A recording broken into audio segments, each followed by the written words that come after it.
Hello and welcome to the Health Oddity Podcast, episode 143. Now, we are just coming out of a run of five fantastic guests. So we have got an episode today, like a breather episode with the three hosts. Just to remind you of the last five guests. And if you haven't listened to any of the episodes, I'd really recommend you go back and listen to them, especially if there's anyone that jumps out that you may have just missed who you'd be interested in. We had episode 138 with John Engham, who is actually over in the UK next week for flexible steel and the Strong First Bodyweight certification. Then we had episode 139 with Denis Vasiliev, who was a fantastic guest, 11 times kettlebell sport world champion. Then we had Dave Atkins, physiotherapist from Principal Physiotherapy, episode 140. We had Karen Smith, Coach Karen Smith from Dallas, Texas, episode 141. And then last week we had Travis and Ted from the Summit Mentality, episode 142. And today, like I said, it is the three of us. So welcome, Mr. Peter Lant. How are you doing? I'm doing very well. Good. Thanks. Is the weather good in Bath for you? Do you know what? It is. Yes, it is. Actually, there's something great happening this weekend. I'm doing my 6 million steps. It's not a challenge. It's just, I just decided to do 6 million steps this year. So it'll keep me consistent. And a guy got in touch with me who I used to train online, got in touch with me in March. I just sent a message, said, "Oh, it's great that I love what you're doing there." And there's a 25-mile walk, a circuit of Bath walk that he attempted to do a couple of years ago and he never finished. I think it was a time constraint or something, but his knees were sore and hips were sore and stuff. So he said, "I'm gonna go for it again. I'd love some company. Will you do it with us?" So we're doing it on Saturday. So that'll be good. Wow! So you're going for it? Was that 25 mile? Did you say? On Saturday? 25 miler. So we've got it all arranged, and it hasn't taken much arrangement. We just picked a date. I said, whatever the date is on Saturday, I don't know, but I just said, does that date work for you? He was like, "Yep," and it was like, "Right, you've got 2 months." So me and him are going. Sid the Spaniel's coming with us. I was going to say, will Sid be okay with 25 miles? That's okay, is it? Of course, he's a Spaniel man. He'll go until he drops. So yeah, excellent. And just a quick question about this 6 million steps. How many does that equate to per week? Just so people can maybe. Oh, per week. I don't know. Per day, it's like 16,500 or something, roughly. Okay, so it's an average of 16,500 steps a day for a whole year. Yes. Yeah. But I don't do that every day, obviously. Like some days I'll do 8,000, other days I'll do more. So Saturday is going to be, I don't know, 60,000 or something like that, I was going to, say Saturday will probably be 50,000 plus in one day. Yeah. That'll be, but I'm averaging, there's a walk that I can do. It's like about a 5-hour walk around here. And that's about 38,000 steps. And if I do that once every couple of months, it keeps my average right up there. Yeah. So I think I'm on average about 125,000, 130,000 a week, something like that. And wow. It's great. It's really enjoyable.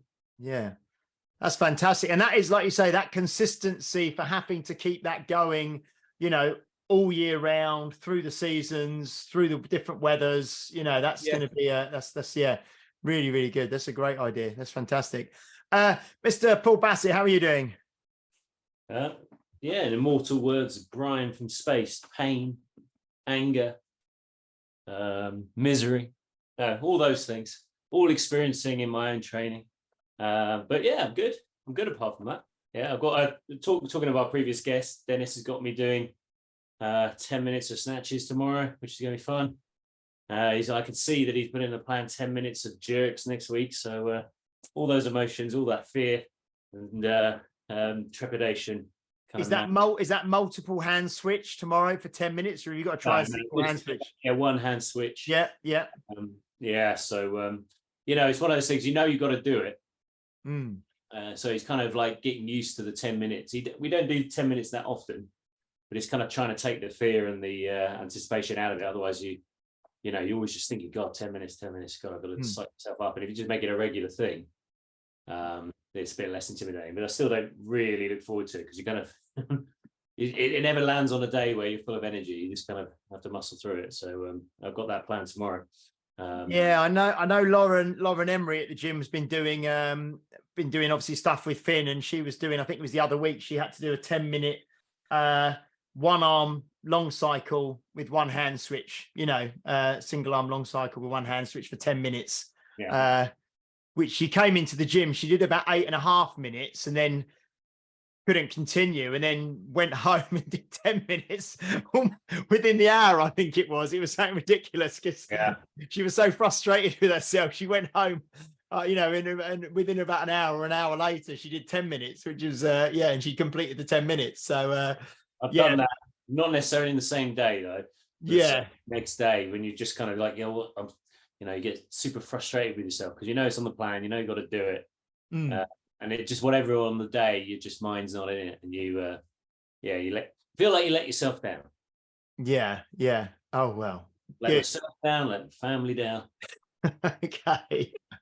So the guests we've had on, I mean, we've had a cracking run of 5 weeks, haven't we? With some really interesting guests. I did actually use, as part of my kind of Facebook group at the moment, I've been doing some, not anywhere near the walking that Peter does, but this kind of consistency challenge group I've got, we've been aiming for 220. It sounds pales in comparison, but 2 times 20 minutes walks per week, distance walks, like the ones we got from James from Strength Matters, so you're aiming for as near to 2.4 kilometers as you can in 20 minutes. And then 1 hour walk where you're trying to get to, I think it's 6.4 kilometers in the hour once a week. So that's been really good.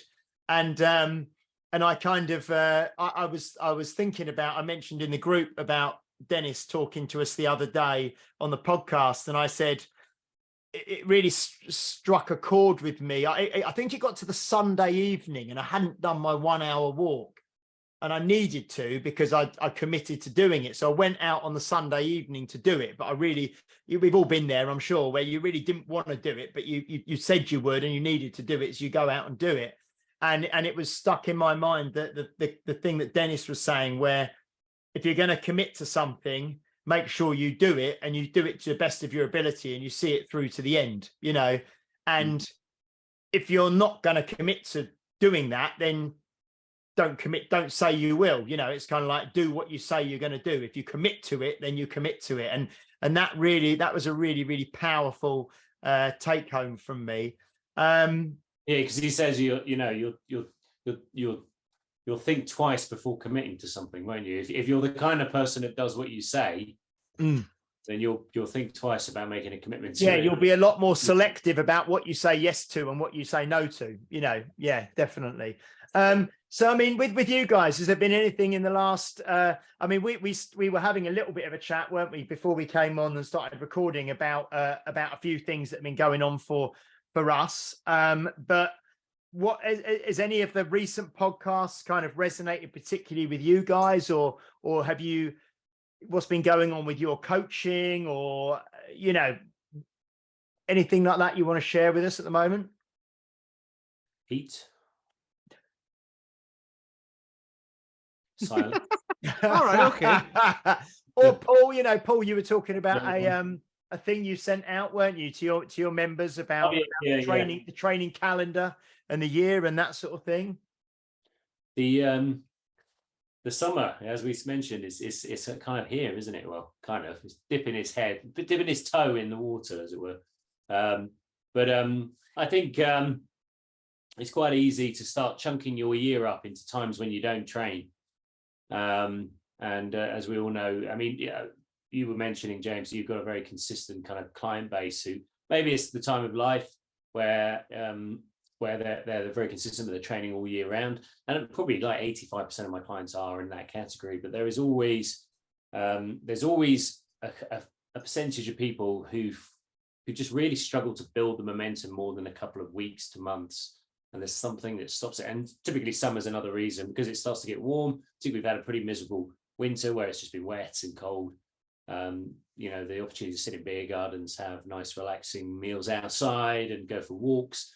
but also the holidays and just slowing the pace of life down, particularly in London. It's just a very fast pace. I mean, I notice whenever I go out of London, it's much slower. But I just think it's the nature of London. It's just everyone's always kind of needs to get somewhere very quickly. So then people just take this time out, and then they struggle to get back into that rhythm before September. And I find a lot of people don't want to commit to a program in September because work gets really busy, because they start picking up projects again, because that's when everyone's clicked in. And then before you know it, midway through October, people are thinking about winding down again for Christmas. So I'm very much in a kind of pre-summer. Everyone wants to get fit and healthy, but I know that in June, July, people are going to start slowing down as the heat increases. And my email this morning was just to say, hey guys, don't forget that the stimulus that you will go away. If you want to tan, you go out in the sun, you'll get a tan that, in the winter when the sun goes away, the stimulus isn't there and the tan will disappear, and strength training is the same. Once the stimulus isn't there, it will disappear. No, I mean, I like we said just before coming on, I think my guys are very consistent. Most of them, again, the vast majority are. I think that's in part because I really drill it into people.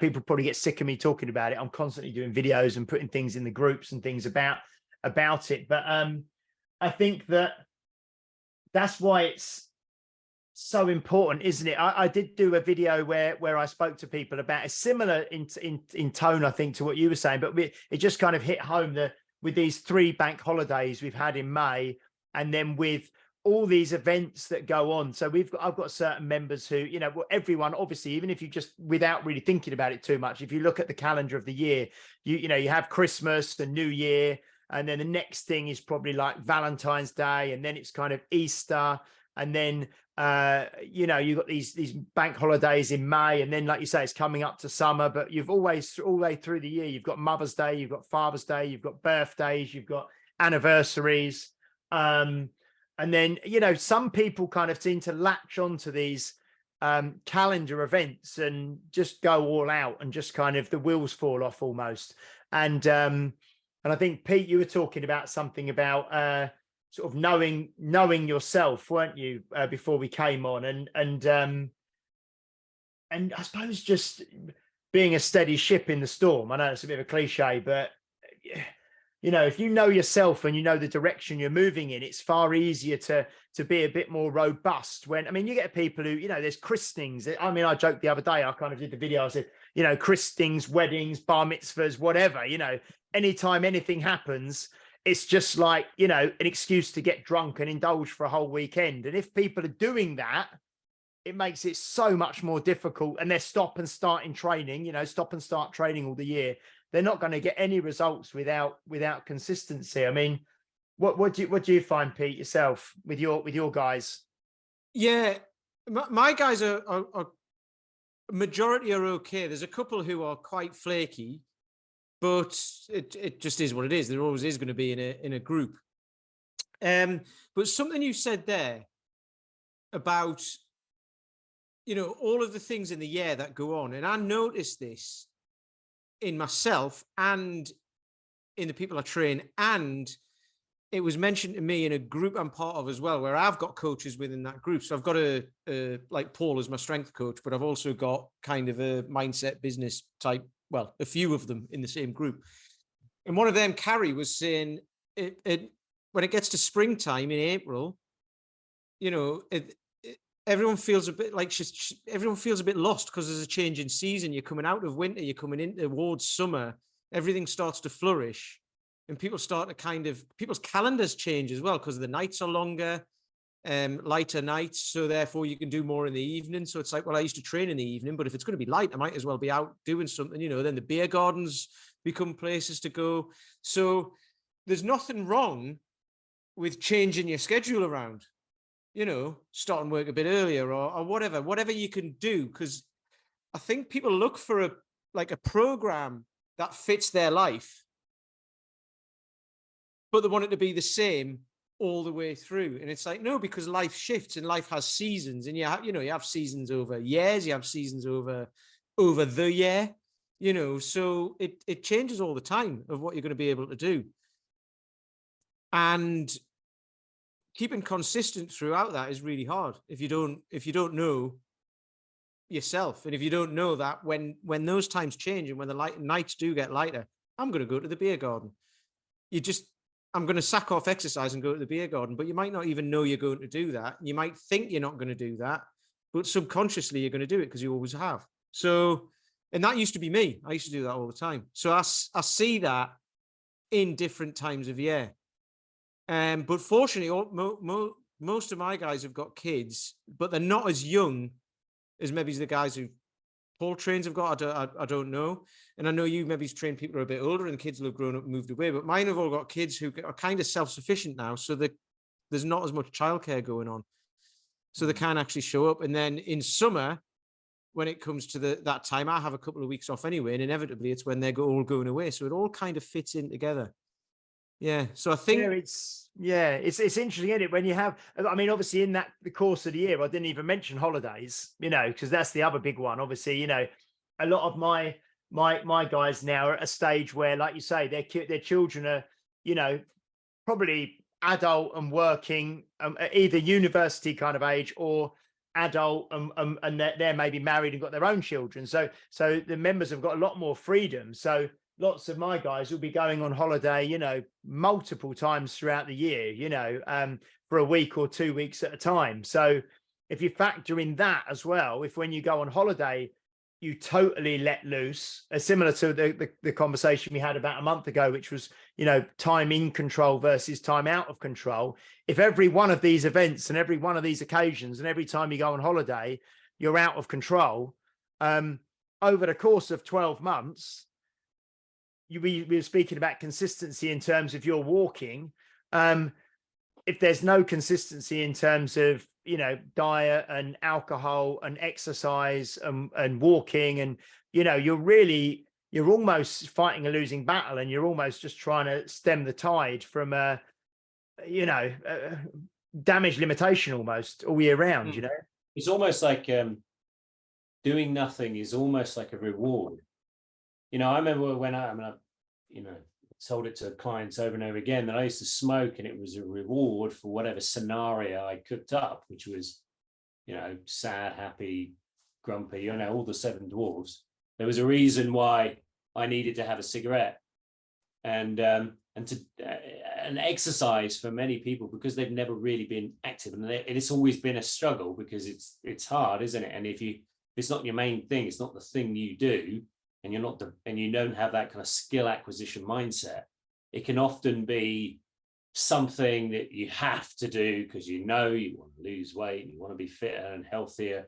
And so doing nothing is almost like the reward. It's like, oh, I've worked really hard, I've pushed myself, I've really done this, I'm stressed, I need to take time out, and that's difficult to break, because it really kind of gets it's almost like the serotonin kind of dopamine kind of kick that I would get from eating, or get from smoking, or whatever, that you can get from doing nothing, can't you? Your body responds to nothing quite nicely, particularly if you're super stressed. Which most of my clients have a lot of. I mean, I'm sure anyone over the age of 30 pretty much has a ton more responsibility than they did when they were teenagers and young adults. I think, thinking about this, so taking the steps as an example, I just looked at how many I did in a year and thought 6 million seems like a good enough goal. 500,000 a month seems about right. I think I could do that. And it also means I had to do a little bit more than I'm already doing. How many were you doing? So when you set this 6 million goal, what had you done like the previous year? Do you know off the top, any idea? Probably about 5 million, something like that. It's, okay. Yeah. So it's not ridiculous, but it's just a little bit more of a stretch. But the thing is, at the moment, so by the end of April, I was at 2.2 million or something. So I'm over. So that's a third of the year, and I'm over a third of the way. It was in the wet part of the year as well. Well, exactly. But I could look at that now and go, oh, well, I can do a few fewer steps if I want now. But the thing is, in the future, what happens if something shows up and I have a couple of weeks where I can't because I'm so busy or whatever, or the dog's ill or something like that, so I don't do as much walking. And that goes with holidays coming up and bank holidays and weddings and funerals and bar mitzvahs and all that sort of stuff. But it's kind of, when you get there and you can't do the thing, you can't do your exercise, you can't make your gym session, you're like, oh, I wish I'd have gone those other times when I could have done, but I didn't. And it wasn't because I couldn't be bothered. It was just something that I just didn't that day.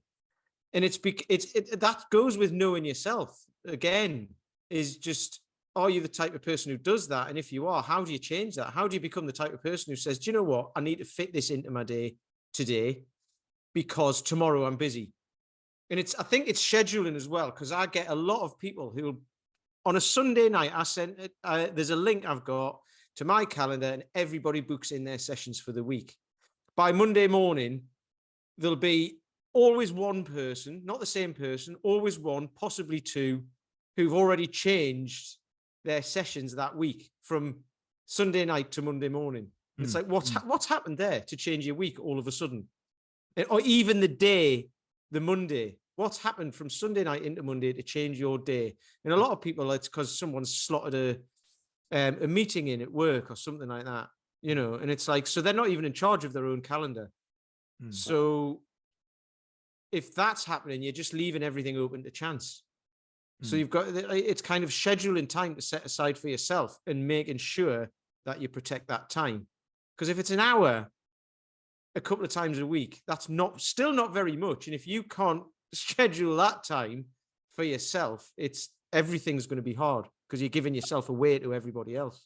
I think that's it. I think in the absence of being the kind of person who shows up to do the work, which you can't be when you start, because you have to develop that. In the absence, you have to rely on certain structures, and that is scheduling.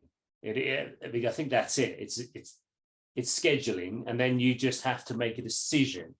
So I think it's no more complex than that. We have to forget about what the best program is or whatever. It's just be better at blocking out that time, managing the time either side, showing up in whatever capacity you can. I mean, I've had people turn up with very little sleep, very, stressed out, but they're still there. And then they become the kind of person who shows up. I think that's the only way to do it. So if people are listening to this going, well, it's easy for you guys, it's quite easy for you to be sanctimonious, you can do it, blah, blah, blah, blah, blah. But it's only just through rehearsal, showing up and doing it. And then you get a better barometer for yourself, because knowing yourself goes hand in hand with action, doesn't it? The more you take action, the more you discover something about you, and the more you can then reflect on that when there's some time outside it. But I think you've just got to schedule. As things change, but if it's not there, you just won't do it. You just won't do it. You're leaving too much up for chance, and that is probably the secret sauce that personal trainers don't tell you. That's the tagline: scheduling. There was something I saw the other day that ties in really with what Pete was just saying there, and I can't remember who it was. It might have. No, I won't even try and say who it was from. It was someone on Instagram or something.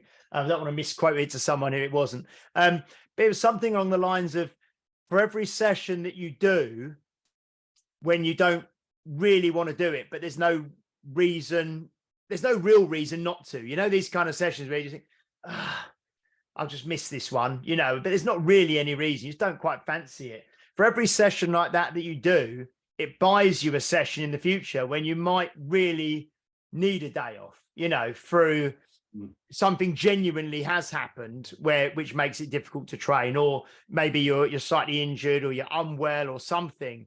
Because if you get into the habit of just sort of sacking off sessions week in, week out, and if you're due to train, say, 4 days a week, but on an average you miss one for no real reason other than that you slightly can't be bothered or you're a little bit stressed or whatever, that's 25% of sessions you're not turning up for, and it just, Dennis, when we had him on, it just comes down to that consistency, doesn't it? You have, and I think it's not, and touching on what you said, really, Paul, it's not even most of the time that it's the action of actually turning up.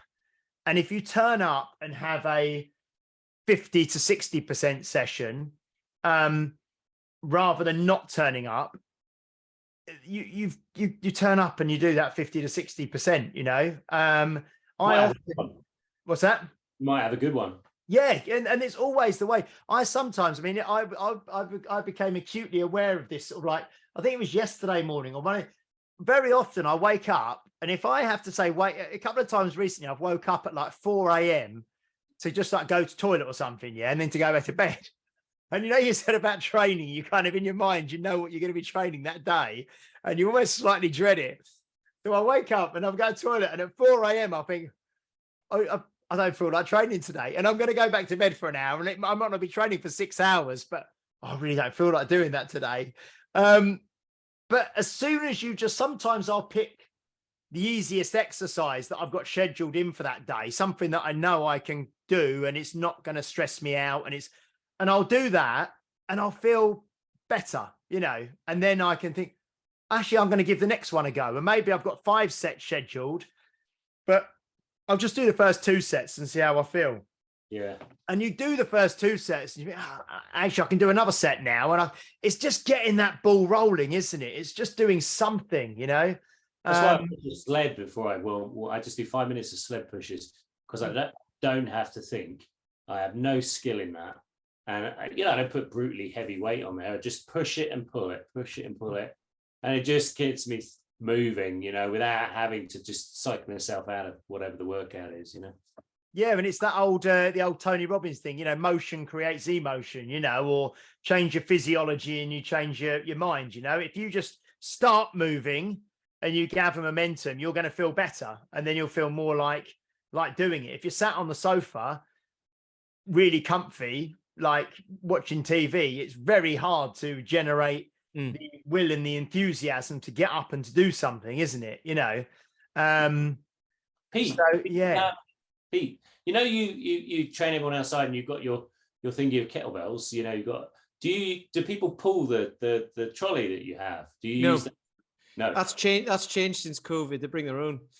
Oh, you do? All right. Yeah, and then we end up, because they're all on different weights anyway, so we end up with a good selection of kettlebells. So they all kind of do like a loaded carry, do they, to get the kettlebells into the park and stuff? So yeah, one guy, it's hilarious. He's give us the bell back now. He used to drive up to the park, and you can't park during the day immediately where we are. You have to go a little bit further down. So he'd drive up, leave his bell by the tree, and drive off, park, come back, and then bring the bell over. And I was like, why don't you carry it from the car? And he's like, well, it's too far. And it's not. It's just because he couldn't be asked. And I'm like, so now, if I've got a couple of guys coming in, I only need 2 bells, say, and it's a 24 and a 20. I carry them down there, and I'll just stop and put them down when I need to and walk, because it's 0.2 of a mile. But it gets me steps up. And I mean, I've got to do it anyway. It gets me steps up, but also it's loaded carries, which are just great for you. So if you're carrying a 24 and a 20, I keep swapping them over and moving them around and what have you. But it's free training. Everyone's on like 6 kilos. Yeah. But it's free training then, so it's great. I'll tell you something, talking about this loaded carries, this is just one of the things we did with James Brees when he was down a few weeks ago. He did the Strength Matters hybrid coaching thing at Unique Results. And one of the kind of tests that he did, which I've been doing with some of my guys recently, was really nice, because obviously we all know the benefits of loaded carries, and we all enjoy loaded carries. Well, I don't know if we all enjoy them, but we espouse the benefits and we do them. But I know that because Dan John always had, as part of his 1, 2, 3, 4 assessment, was, can you farmers walk body weight sort of spread over the 2 hands, so either with the track bar or with 2 kettlebells or whatever. So you'd have body weight, but it was never really kind of specified how far you had to do or how far you did. It was just kind of, he said, out and back. So depending upon what size gym you've got, or if you're training in a car park, or if you're training in your garage, it might be walking to the end of your driveway and back. But what we did with James was really nice, because it really kind of gives it clarity and measurability, if that's a word. It was like 75% of your body weight for 90 seconds. and I really like that, and I've been doing that with some women lately, and all different kinds of people, different ages, and 75% of body weight spread over two hands, you know, so for 90 seconds is a really nice little, you know, almost use it as I've done it a couple of times as like a finisher, because it does kind of, you know, most people's forearms and grips at the end of that, you know, they put them down and then they're like, oh god, you know, like the fingers are really, you know, but it's quite a nice measurable thing. So I don't know if any of the listeners are you know, listening and want to try that, you know, that's a really good, nice measurable thing to try. And then obviously when you can do 75% body weight for 90 seconds, you know, try and step it up to body weight for 90 seconds. It's a nice time. Yeah. Yeah, it's very good. I listened to a good podcast. What was it? The Mark Bell one, and they did an interesting podcast on kind of what's the word? Hyped or overhyped exercises. You know, overrated. I think. Yeah, I was going to say, is it kind of like overrated or underrated? They do, don't they? Sometimes. Yeah. Yeah. What do you think about loaded carries? Are they overrated or underrated? Because everyone espouses the benefits. Well, not everyone does. I think that's like everyone in our echo chamber does. Yeah. Say, you know what I mean? I would say life is a loaded carry though, because life's about just picking things up and taking them from here to there, isn't it? We're doing that all day long, carrying shopping, putting things, like how many people put their backs out, picking things up and moving them from one place to another, you know, moving in. I mean, this whole thing with spinal movement and everything is that's the hot topic these days, isn't it? About the spine these days, like, you know, well, it is in my world anyway. But you know, the amount of people who I know who've picked something up from over here and rotated to put it over there, and that's when they've hurt their back.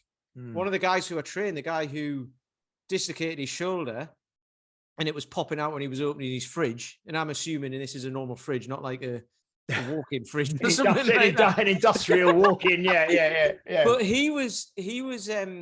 he's now got stronger and he can get his arms above his head and he's pressing a 16 no problem and all that.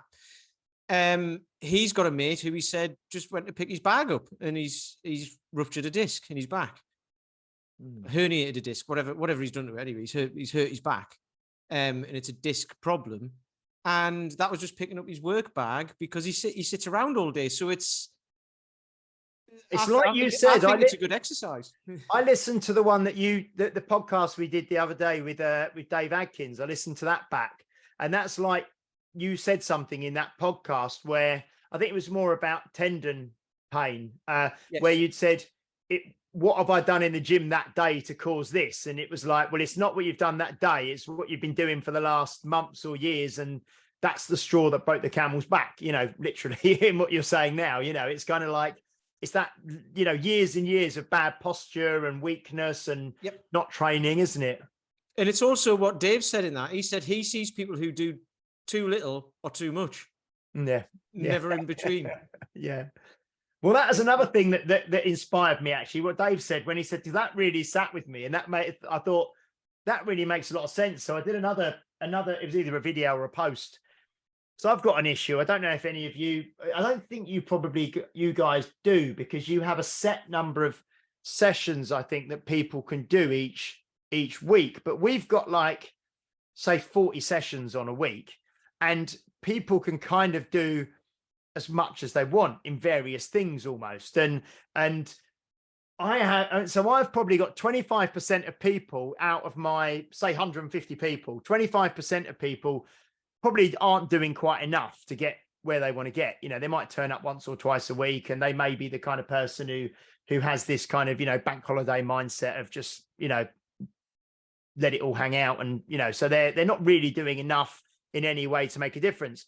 And then we've got 25% of people who actually are doing far too much exercise. And then we've got 50% kind of in the middle who've got it about right, you know. So that was an interesting thing. What's that? Mine to three a week. Oh, what? That's what sessions people do. You know, so I've got some people who come and do 3 sessions a day. You know what I mean? Oh. And the problem is, it's this kind of 3 sessions a day. Yeah. And it's the problem, not every day, but some days. And it's this problem of, it's this compensation mindset of, And I know the main problem is, and it's not 25% of people, that we may be talking 10 people out of 150. So whatever that percentage is, you know what I mean? Something, you know, less than 10% of this who are doing it. Are you counting Lauren as one of them because she did two? No, Lauren is obviously, she's very, very like sensible and programmed by Fion and all that, and she trains properly, you know what I mean, obviously. But what I was going to say was, because people, and this kind of ties into the all or nothing mindset that we've spoke about before, because the people who tend to do too much training are also doing too much eating and drinking, you know what I mean, on the other side. So they're using the training as a compensation for not being as strict as they could be potentially with food and drink. So it's that using exercise as a compensation for lifestyle. What would happen if you limited them to one? Oh yeah, I mean, I know there's, you know, it's almost like shutting the what's it called? What's the saying? Shutting the stable after the horse has bolted, kind of thing. It's difficult to when a whole business is moving in, you know, is got so many moving parts, to then suddenly say you're only allowed to do a maximum of one session a day. I mean, and to be honest, because it is a fairly small number of people. What's that? There's another solution. Yeah. Let's make the first session they do that day horrific, and then they won't want to do anymore. No. Come on. There's a nasty side to you, I reckon, James. There's not a nasty side to me. An evil, uncaring man there somewhere that we could dig out. I'm too much of a pushover.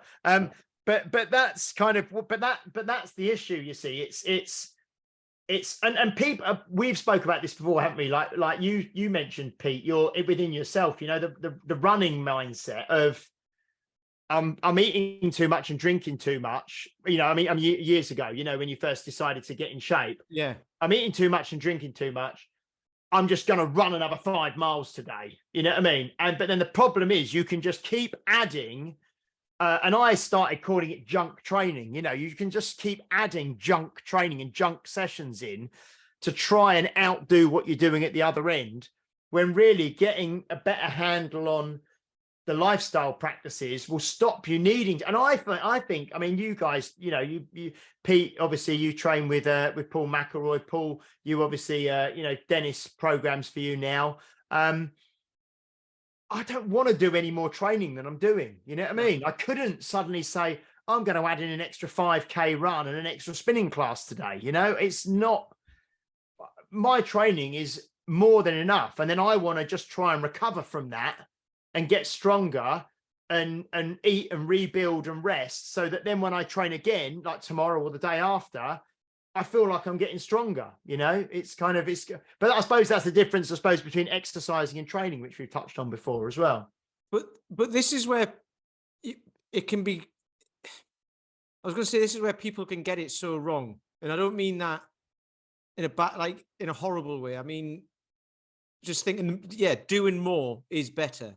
And some people think that. So there's someone who I think of specifically, who runs a lot and then goes swimming a lot and doesn't eat much because they want to they don't want to put weight on. So there's kind of a mindset thing there of, I don't want to put weight on, so I'm going to do everything. So not eating enough,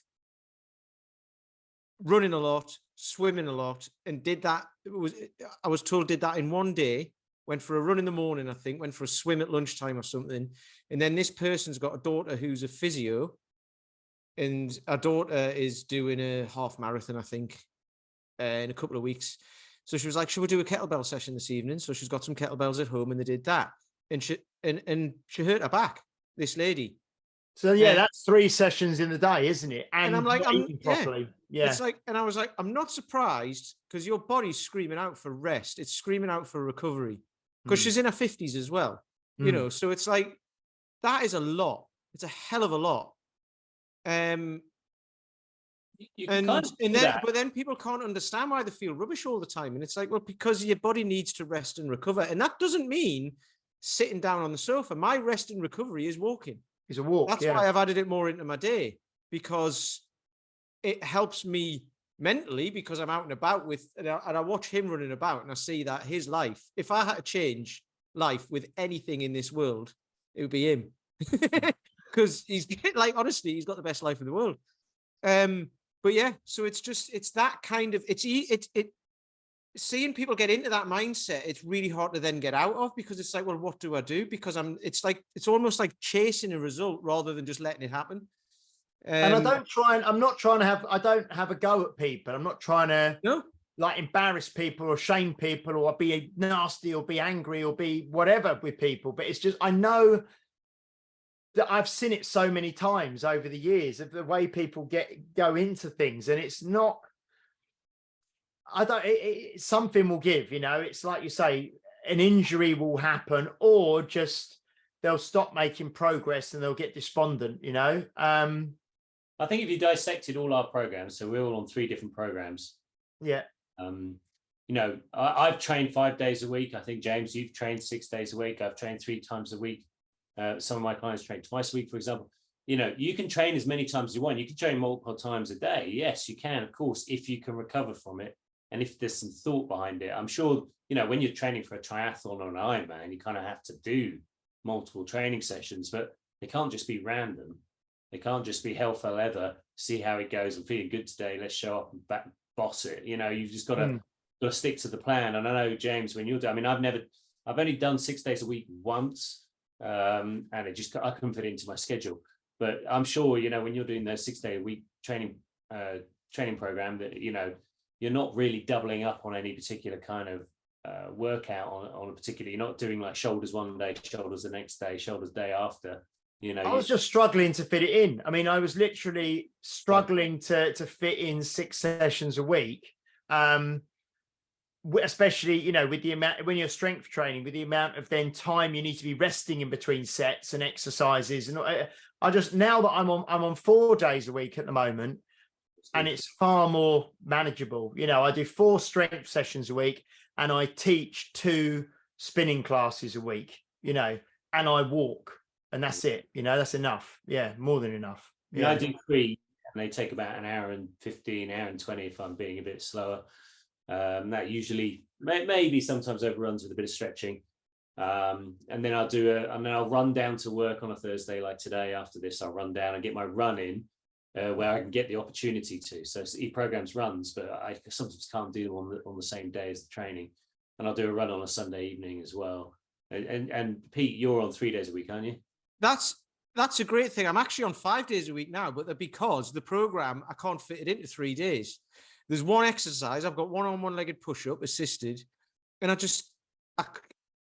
can fit it in. I can never be bothered to do it on the same day. So I now do it twice a week instead of 3 times a week on a Tuesday and Friday, Tuesday and Thursday, because it doesn't take out much out of my central nervous system.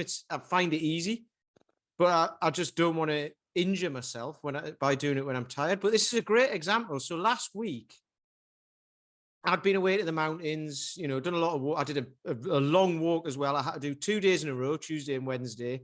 And then Friday I had a set of presses to do, 10 sets of presses to do with a heavy weight, 10 sets of 10.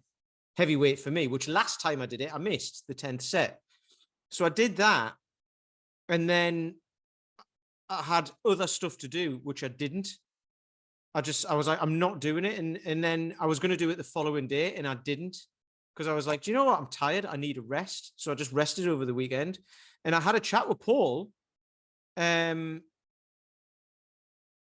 he was great. He said, I sent in the set and I said, I missed this last time. I've got it today. He said, that means you're on a trajectory for a higher 1 rep max, but we don't need to find that out. And I was like, I don't want to find that out. I'm happy that was better. But then I was tired from it, So I then said to him, I'll do the pistol squats tomorrow. And he said, that's the other right answer. Because if you're tired, don't do them. Because if you hurt your knee or you hurt your hips or you fall over or you drop the bell on your foot, you're out for months, aren't you? So that's what Dennis said to me. I mean, he's like, I was like struggling to get, just because it was the bank holidays, struggling to get 3 workouts in. So I was like, okay, I'll do 2 back to back. And he's like, no, take the day off. Just do 2 this week. Just do them in the order they're written. Don't worry about the day. you know, I mean, he obviously trusts me enough to get the volume in over the period of time. Over the course of a month, I'll get pretty much all the workouts in. But you know, to have the adequate rest in between, and you know, I need it. It's not to say I couldn't do it. It's not to say I couldn't do it. I could kind of grit my teeth and get through it, but just for the sake of keeping the form good, because I think after a while it becomes less about the exercise, as you said, James. It's more about the skill acquisition, particularly in exercises which require skill. Like, they're not just about brute force. You know, like a one leg squat is a skill based exercise. You know, you have to have your balance, your nervous system has to be there. There is brute force obviously there, but without the nervous system being attuned and being fatigued, you know, it's unstable, isn't it? It's just one foot on the floor. It's the same with things like jerks and snatches. There's so many kind of fine motor control things and efficiencies that if you're not efficient, it will just become a horrifically brutal experience. And you'll end up just coming out feeling despondent. It's not to say don't do something. I'll get my run in on the day, which I couldn't do the workout, you know. I don't know about you, James. Yeah, no, I agree 100%. You know, sometimes it's a challenge to get things done. But I mean, Paul is very good actually, because I don't know if I don't often tell him how I do things, but I do, as long as I get it all done. But I do split my sessions up sometimes. So like this morning, I did my pull-ups because I had a half an hour gap, and it doesn't require any setting of equipment or bars or anything. It was just, right, I've got half an hour between clients. I'm going to do I think it was 5 sets of 8 pull-ups, you know, right, I'll do them in this half an hour because then I'll get them done and I can mark them off, you know. And then when I've got a bit more time, I'll do something else. But for me, at different times of the day as well, I mean, I don't like barbell back squatting or deadlifting early in the morning, you know. I'm not awake enough. My back is not, you know, while you're asleep overnight, I mean, talking about spine again, when you're asleep overnight, your spine gets used to being in that position, doesn't it? And it's deloaded and you're kind of laying in a certain way. And when you get up, it takes me a while for everything to kind of settle down in my body and for me to actually want to certainly deadlift or squat anything. You know, I couldn't go in at 6 a.m. and squat or deadlift. You know, for me now, anyway, at 45 years of age, I prefer to do that more like I want to have been awake for 2, 3, 4 hours, been moving around, just general movement, and then I'd kind of feel much better to do it. You know, I'm much better doing those kind of exercises late morning, lunchtime, later in the day, you know. So I just fit in things when I can, you know. Yeah, I train at the same time as well. Yeah, I just thought your younger PTs will therefore tell you, well, just get up at 2 o'clock in the morning, then you can deadlift at 6 o'clock in the morning. Yeah. Get up at 2 in the morning, take a wee. Yeah. Anyway, no, it's interesting. It's good sometimes just to catch up on these things, you know, like this, the training for us. You know, the stuff, obviously, like I say, I've taken a lot from all the recent guests, actually. Looking forward to spending time with John Engham next week. You know, took a lot from Dennis, took a lot from Dave Adkins, actually. Karen, obviously, was great. And Travis and Ted last week, you know, just young guys with boundless energy and enthusiasm, weren't they? You know, honestly, I said after we stopped recording, didn't I? I was like, I didn't talk like that when I was 22. Yeah. No. Used to talk to old tired buggers, aren't we? Jaded with life. Yeah, but no, it was great. Just that, you know, that boundless energy. I saw Travis had been and done, I don't know if you've started following him on Instagram, but he went and did like a high rocks thing. I think it was recently. He did that partner event, and then he's going to I think it's like the World Championships or the British Championships or something. But he's running, you know, I think the high rocks, isn't it? It's like a 1 kilometer run. He was loving it. It's like a 1 kilometer run, then like, you know, I don't know, a ski erg or a row or prowler, then it's another 1K run, then it's something else. And he's running around, you know, and it's just like, it's great to see, you know. And obviously Mark Lewis, who we had on, does a lot of the high rock stuff as well, doesn't he? So my mate Kev was there, my mate who I grew up with in Newcastle, who now lives down. Him and his wife did it together. Yeah, it's a big growth thing. It's kind of like Is it? Is it? It's like the obstacle course racing and CrossFit all kind of mixed together, isn't it? A little bit. Less weightlifting. It's more like conditioning exercises, like pushing a sled.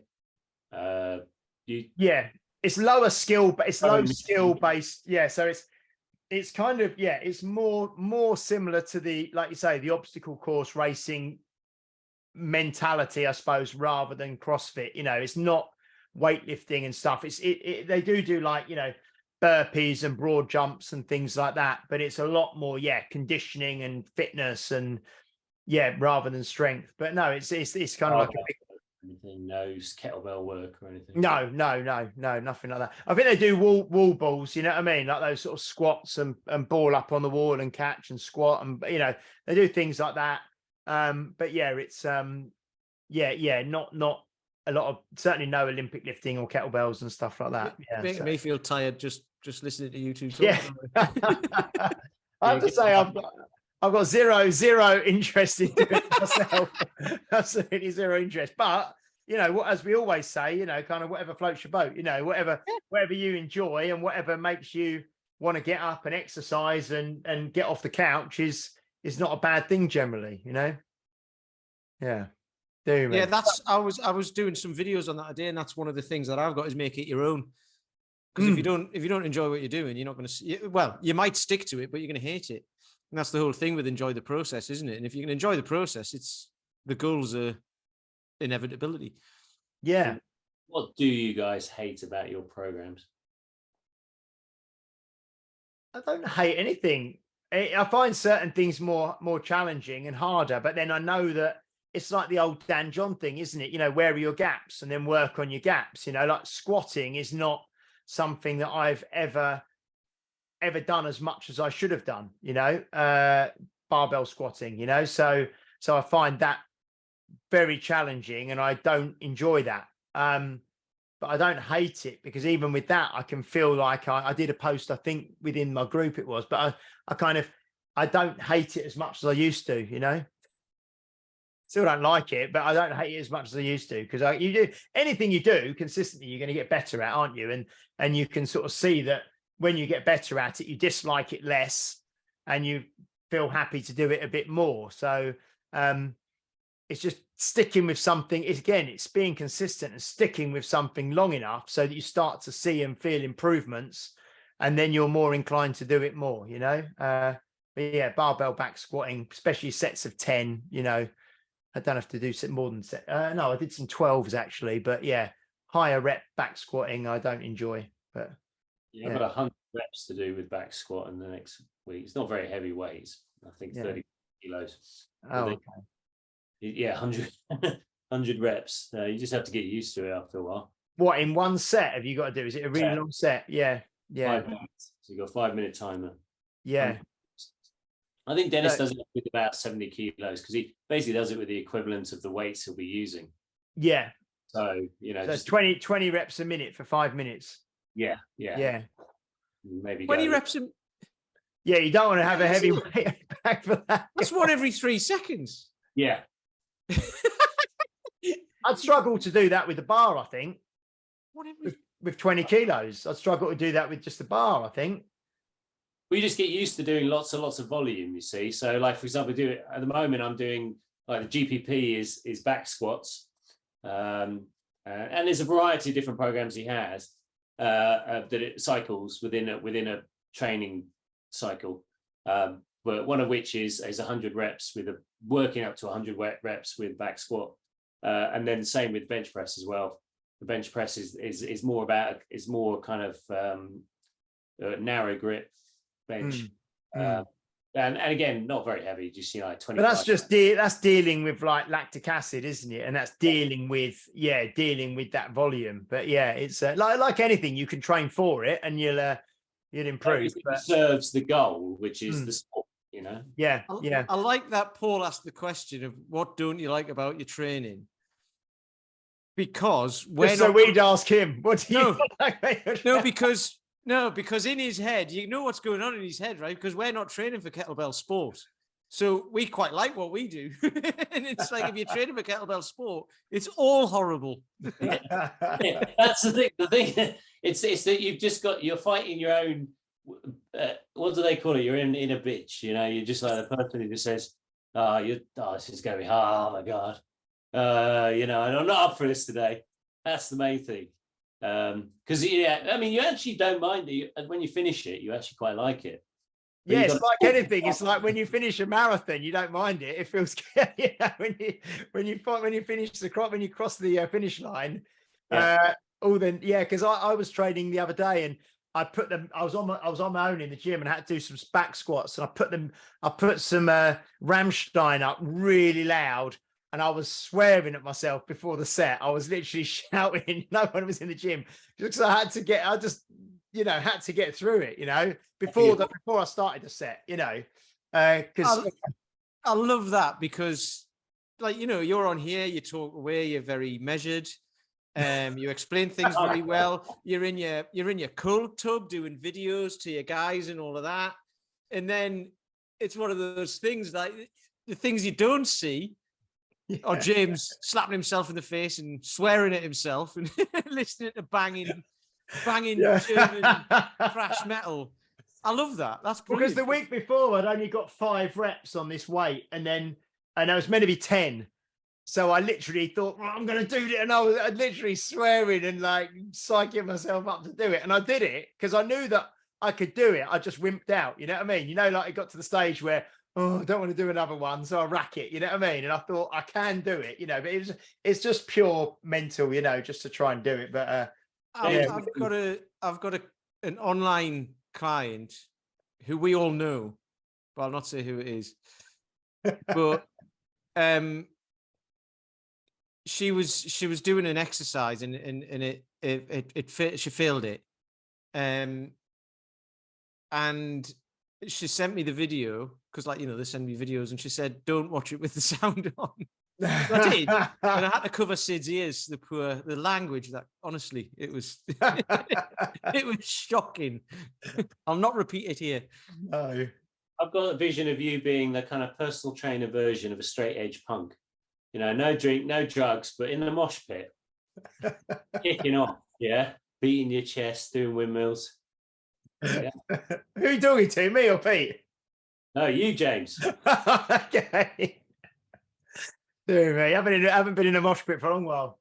Do me. On that bombshell, should we start to wrap up? Probably a good idea. Yeah, do me. Okay, guys. So I think we've been talking for the whole time. We've been on about an hour, I think. So I take it. Is there any final thoughts, or we've been talking for an hour with our final thoughts? I'd imagine. Anything, Pete or Paul? I don't know if I've mentioned this before, but I wrote it down ages ago when we were talking about the 10-10-80 rule. About how 10% of so just talking about training sessions, you can apply it to anything, but 10% of them are going to feel great. And like you've won the session, which most people want all of their sessions to feel like that. 10% of them are going to suck and they're going to be awful. And I think a lot of people think more of their sessions feel like that. Paul probably being one of them. That's the goal, is to get 10%. But then 80% of them, and like we've been talking, the whole thread of this conversation, 80% of them are just going to be punching the clock. Just like getting up and going to work and coming home, getting up and going to work and coming home. If you can make your sessions feel like that, so you don't have to feel super emotional after them, you still get the hormonal reaction to it, the physical reaction to it, the mental reaction to it. You still get that. It just doesn't feel as, you've got it feels more balanced. And I got told that by one of my coaches, who got told it by one of his coaches. So God knows who actually came up with that rule. But I just think that's a great, it's a great way to think about it, because it helps you enjoy the process. I think that's absolutely right. And it's like going in the gym. What was it? I saw something the other day, or I was thinking something the other day, where some people go in the gym and they want every day to be like a PR day. Do you know what I mean? Which is kind of what you're talking about, that top 10% of sessions. They almost want to lift more than they've ever lifted each day, or do more reps than they've ever done that day, and feel fantastic and push themselves so hard every single day. But that's you don't get that was what I was gonna say. It was like you don't get stronger by testing your strength. You don't get stronger by testing your strength and displaying your strength. You get stronger by building your strength, you know. So and all the stuff, you know, Paul McElroy and lots of you know, Dan John, everyone talks about is putting the work in at sub-maximal levels that are just very, like you say, rudimentary, punch the clock, just keep it going, just keep doing it. Not every session has to feel hard. Not every session has to feel like you're maxing out and, you know, like you're bursting blood vessels. It's just get it done and be consistent, you know. Unless you're a kettlebell sport athlete. Well, even then, I'm sure, you know, like Dennis, you know, most of you, I think it's true across the board, isn't it? You know, like you say, 80% of sessions will probably be somewhere around the kind of 70 to 80% or 7 to 8 out of 10 RPE. You know what I mean? You don't need to be pushing those 9s and 10s very often. When you get close to a comp or when you get close to peaking for something, yes, but most of the time it's just, you know, get it done, you know, dry your wobbly bar off and get up and do your pull-ups, you know. Yeah. Saw that the other day. Anyway, Paul, any final thoughts from you? I say the punch the clock workouts, the ones you do when you're in a rage on your own. Is that punching things? No, that's, I think we covered everything. I have nothing else to add. Brilliant. Okay, well, we are in the process of lining up some special guests for the near future. We've got a few people we're just scheduling at the moment. I won't give anything away yet, but we should have some very special guests coming up over the next few episodes. Please do like, share, subscribe, leave a review if you're listening or watching on a platform that allows you to do so. And also, please do find us on Instagram and follow us and like us and find us on Facebook. And if you are on YouTube, please subscribe as well, because that will help us get more reach. And we will see you next week for episode 144. Have a fantastic week and we'll see you then. Bye-bye.